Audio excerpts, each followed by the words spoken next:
Sir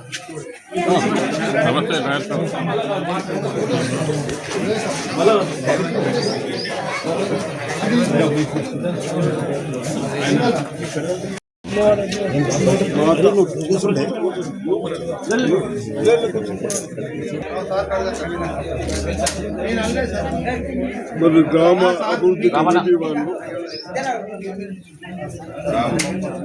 దేవాలయం బాగా కట్టాలి అన్న ఉద్దేశంతో స్టార్ట్ చేసేటప్పుడు దానికి సరిపోయే ప్లేస్ కూడా లేదంటే జాగా లేదని ప్లేస్ లేదని మరి ఇలా తాత భూమన్న కన్నె భూమన్న గారి ల్యాండ్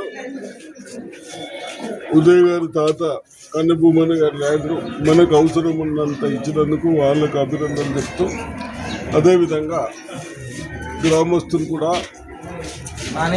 మనమైతే ప్రేర్ చేస్తామో మా తల్లి భగవంతులని అందరినీ ప్రార్థిస్తాము అటువంటి గుళ్ళు బాగుండాలనే ఉద్దేశంతో కట్టినందుకు గ్రామ కమిటీ సభ్యులకు మరి గ్రామస్తులకు అభినందన తెలుపుతూ ఇంకా ఏదైనా అవసరం ఉంటే తప్పనిసరిగా మీరు అందరు ఇంత సంతోషంగా ఉన్నారు కాబట్టి దానికి కావాల్సిన ఏదైనా అవసరం ఉంటే నేను కూడా తప్పనిసరిగా ఫండ్స్ ఇస్తానని చెప్తున్నాను. మనకు ముఖ్యమంత్రి గారు మొన్ననే మున్సిపాలిటీకి కూడా 18 కోట్లు ఇచ్చారు. దాన్ని కూడా డ్రింకింగ్ కానీ రోడ్స్ రిపేర్స్ కానీ మనకు ఏదైతే కేసీఆర్ ఏది నీళ్లు రావడానికి నిజాం సాగర్కి వెళ్ళి ఛాన్స్ ఉన్నా మనకు బెల్లాలకి వెళ్ళి ఛాన్స్ ఉన్నా సింగనూరుకి వెళ్ళి పంపించారే భగీరథ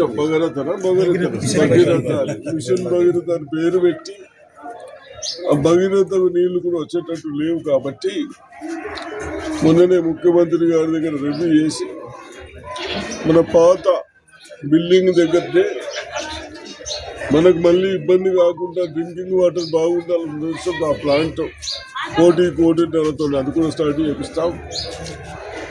పోయిన వాళ్ళు బిల్డింగ్ మనకు మున్సిపాలిటీ బిల్డింగ్ కూడా కట్టే పరిస్థితులు లేకుండే దాన్ని కూడా కొత్త మున్సిపాలిటీ బిల్డింగ్ కూడా కట్టుకుంటూ చెప్తూ తప్పనిసరిగా మన అవసరాలకు అన్ని స్కూల్స్ కూడా ఒక స్టాండర్డ్ ఇచ్చాం. ఎక్కడైనా కానీ ప్రభుత్వ పాఠశాలల్లో మంచి రిజల్ట్స్ వస్తూ ఉన్నాయి. ఆ విధంగా స్టాండర్డ్ తెచ్చినాం. కాలేజీలు కూడా ఆ విధంగానే చేపిస్తాం. పండించిన వాళ్ళకు రైతులకు బోనస్ కానీ పేమెంట్లు కానీ వేయింగ్లు కాంటల కాడ కూడా ఎక్కడ దండీలు కొట్టకుండా ఇచ్చినందుకు తప్పనిసరిగా మరి ఇంత డిసిప్లిన్గా నడిపించినందుకు ముఖ్యమంత్రి గారికి బహుశా ఇప్పటి వరకు 25-30% బోనస్ కూడా పడ్డాయి. వారికి అభినందిస్తా ఉంటాం. మోదీ ప్రజల తరపు నుంచి.